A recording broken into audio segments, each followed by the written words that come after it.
वृश्चिक एस्ट्रो के प्रिय दर्शकों, जरा ध्यान से सुनिए।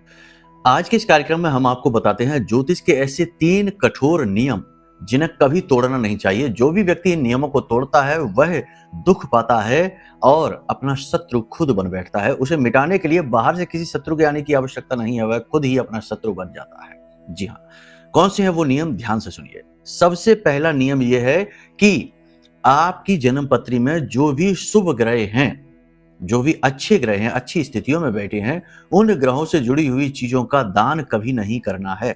मंदिर में जाकर आप दे सकते हो, लेकिन बाहर दान डोनेशन उन चीजों का नहीं करना है। उन ग्रहों से जुड़ी हुई चीजें किसी को प्रयोग के लिए नहीं देनी है।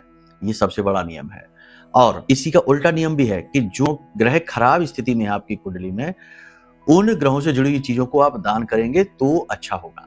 ठीक है, ये सबसे बड़ा नियम है। इसके लिए जन्म पत्री दिखा लेंगे तो ज्यादा बेहतर तरीके से आपको पता चल जाएगा कि किस चीज को आप दे सकते हैं और किसे आप नहीं दे सकते हैं।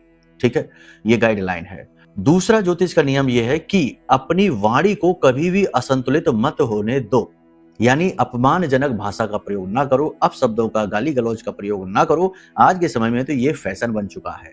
इसीलिए देखो कि लोग सब कुछ पाकर भी व्याकुल हैं।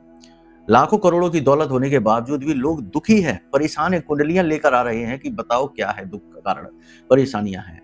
समझ रहे हैं आप?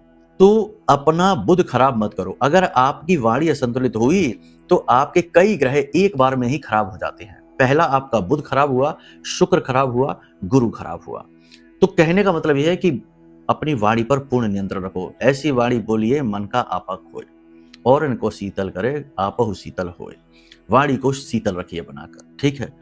तीसरा सबसे महत्वपूर्ण नियम, माता पिता का, अपने भगवान का और पुरखे पूर्वजों का कभी अपमान निरादर नहीं करना, पीठ के पीछे भी नहीं करना। सामने तो छोड़ो, पीठ के पीछे भी नहीं करना।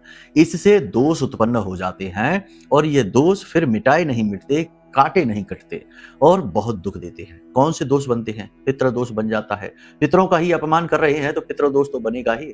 याद रखना कि आपके घर के बड़े बुजुर्ग जो इस संसार में है वो आपके जीवित पितृ हैं। अगर आप उनका भी अपमान कर देते हैं क्रोध में, आवेश में आकर, या पीठ के पीछे भी उनके बारे में नाप शनाप कह देते हैं, तो आपके पितृ कभी आपसे खुश नहीं हो सकते। पितृलोक में बैठे हुए पितृ भी आपसे अतृप्त ही रहेंगे। तो ये नियम है, इन्हें कभी नहीं तोड़ना है। अगर आप इन नियमों का पालन करते हैं, मतलब पॉजिटिव तरीके से, तो आप बहुत उन्नति करेंगे। जय माई की।